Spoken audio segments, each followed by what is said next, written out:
Transit-oriented development isn't new. Cities expanded around train stations, not cars. And that logic still works in City Skylines too. Today we're creating a historic station district and main street for the European City Beginner Guide. And as always, I'll mix gameplay tips, real urban planning, and a bit of history along the way.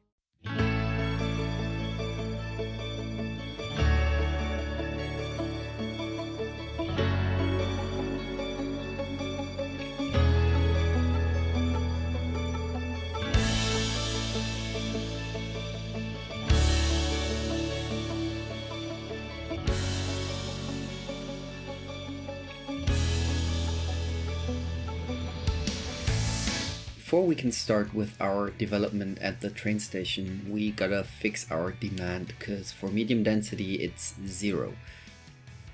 Now, unemployment is pretty high in our city, and as you can see here in the demand info view, it says due to the high unemployment, there's no demand for that type of building. Also, we have a lot of medium density and some of it seems to be unoccupied. So there's still room to fill in these medium density buildings, so there's no demand for more. Now, I was thinking, we're doing like a rural Germany, rural European city, and it is surrounded by villages and fields, so this is like the right moment to kind of start with that. Okay, so first up, let's designate an area for our rural village. It is very common for cities of the size that I'm targeting, like 30,000-50,000 people in that region, to have integrated several villages and hamlets over the ages. That's very, very common in Europe. So you see like district centers being based around former independent villages and hamlets. So, you know, let's just do that little intersection here. That's basically the focal point of that village, and make a historic super curvy road connecting up with the formerly medieval city center or town center. And of course, you know, we don't have to connect all the roads up. Sometimes a highway or a rail track just severed that connection. But the initial form or curvature of that road, I want to replicate and keep.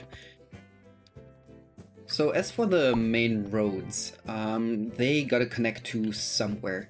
And I thought it was kind of cool looking that the historical road was followed later on by the train tracks. They just put them next to each other. That's also something that you see quite commonly. Now, let's get away from that like curved layout and look at Google Maps. And in that satellite view, you can see it's a very gridded layout for the actual fields, and that is what I'm replicating here. I'm just doing a grid, you know, adding some spaces for maybe a small little forest or a few trees here and there, but otherwise it's just a completely filled grid.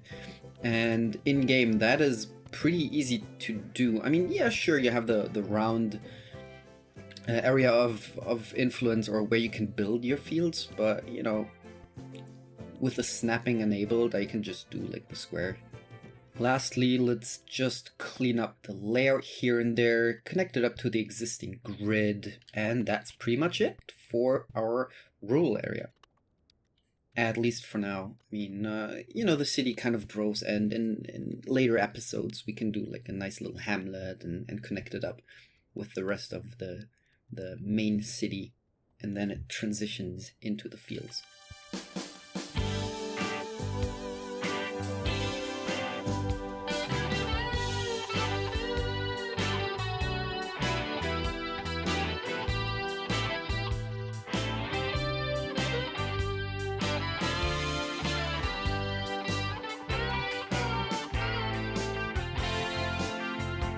And then I realized that agriculture has very low employment numbers, and I needed something else to prop those job places up. So we extended the commercial area next to the superstore a little bit.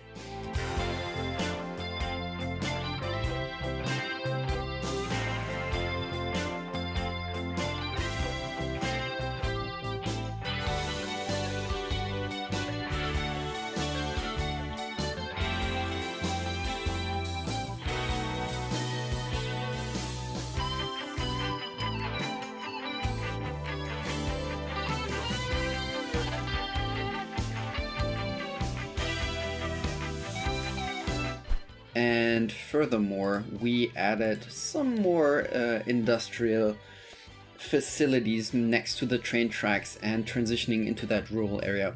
Here's a Google Maps view of the area that I take inspiration from, so it's not too uncommon to see something like that.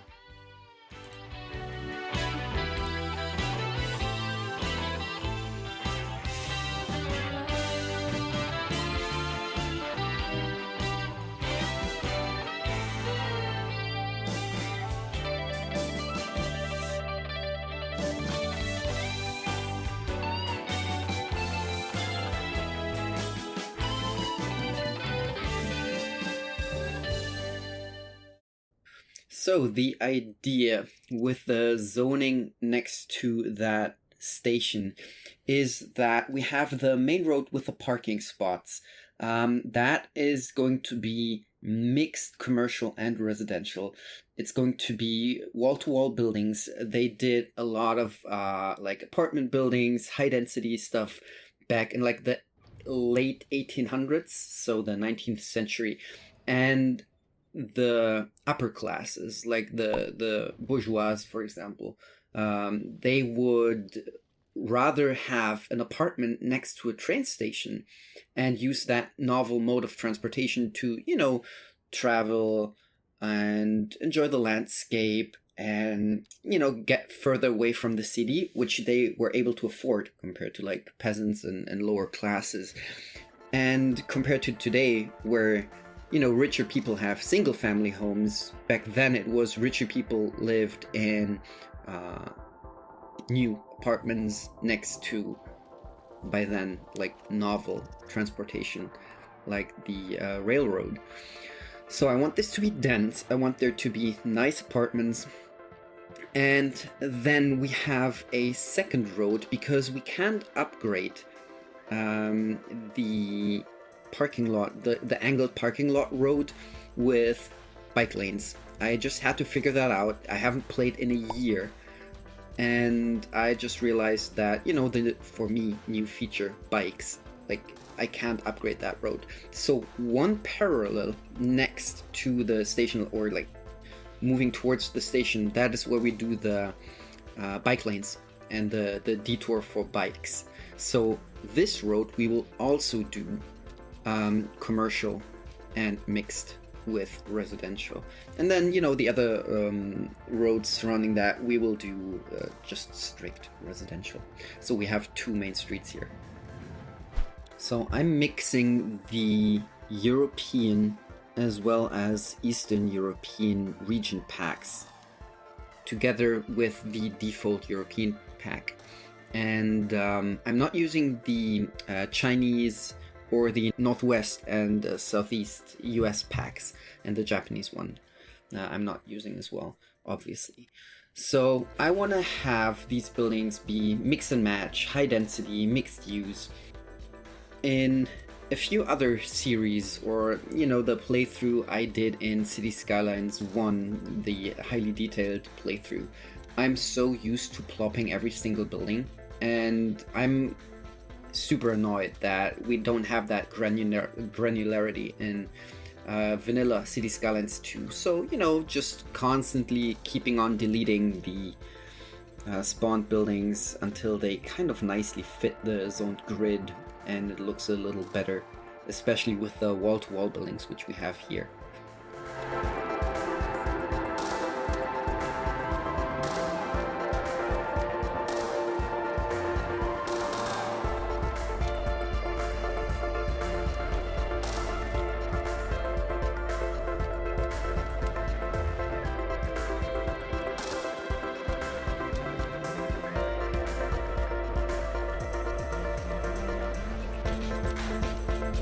And as demand is still a little low, what I did was just deleted a few of the medium density houses that I already had in the city. First of all, they changed the simulations patch after patch after patch, and a lot of those buildings were level 5s, which is just super unreasonable. And also the assets were the default European assets, and they just didn't fit that well. They were way too large, way too many floors.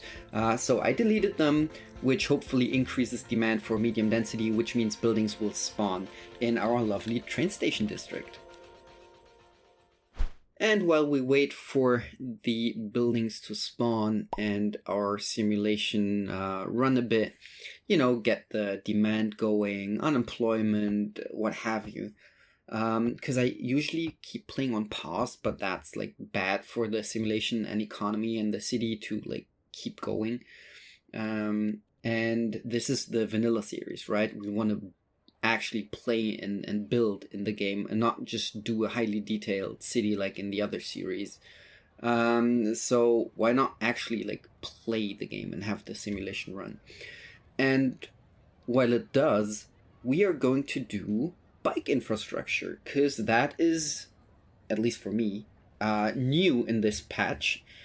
And even smaller cities like the one we're building, they have some basic bike infrastructure. For example, that ring road here, I'm going to show you another picture of a city I'm referencing.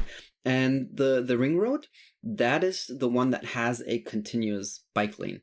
Sadly, it's not a dedicated lane. It's just paint on the road, basically. It's not up to standards anymore today. But they did that in like the early 2000s, which back then was a huge deal, to have that road with a dedicated bike lane. So let's replicate that. And I had to fiddle around a bit with the turn lane roads, or the asymmetric roads. We can't do bike lanes and planted trees, sadly. But for the default road, both is possible.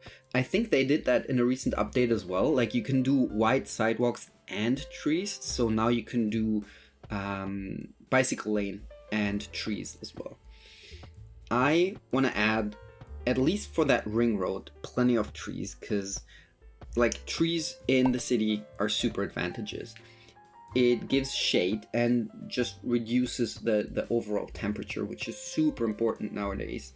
It increases the mood of the people, which reduces accidents and crime, like literally. If there's more trees in your neighborhood, crime and accidents will drop. And furthermore, I think it just distinguishes that main ring road from the other side streets, because in City Skylines 2, without the road builder mod, like, we're pretty limited in the footprints. So for some neighborhoods, for example, I think the default road is a little too large and the alley is a little too small, and we have nothing in between. And so to distinguish that visually, I'm just going to do trees here.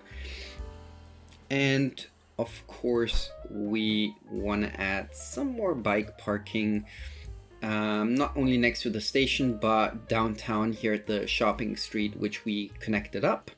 And I'm not used to the bicycle parking yet, but I thought like one big dedicated underground parking garage downtown, that is kind of cool, like next to the parking garage that already exists there for the cars. So we have one of each, and I think for a city that size, that's kind of reasonable. That's actually pretty nice. In the next episode, I wanted to change the municipal buildings like fire station and that kind of stuff, and schools, to the appropriate like local assets from the new region packs, and mix it up a bit. And then we can double check if, for example, schools need to be connected up with bike lanes, but that's going to come next episode. And lastly, I'm trying to replace that walkway, because for some reason I think bikes can't use that walkway in game, like as a shared road, because bikes can only travel on roads and not on paths, I think, or sidewalks. So we gotta upgrade that with the divided pedestrian and bike path. And because it's wider, it's a little finicky. Upgrading didn't work. As well as there's some, the little finicky placement bugs in City Skylines 2. So even though I try and use as few mods as possible, I use Anarchy not to do crazy builds, but just to circumvent bugs or finicky issues, right? And that's why you see me constantly fiddle around with paths here and there, and it just won't work the way I want it to. And at some point I said, you can see under the train here, but I don't care anymore. Maybe I will put some trees or planters next to that intersection sometime whenever we detail that. But the pedestrian paths work, the cycling paths work, and we have that industrial area linked up to our downtown. With the station and the district in place, our public infrastructure is ready for its next upgrade, Region Pack assets. Until that episode is ready, why not rewatch the one about our rail infrastructure?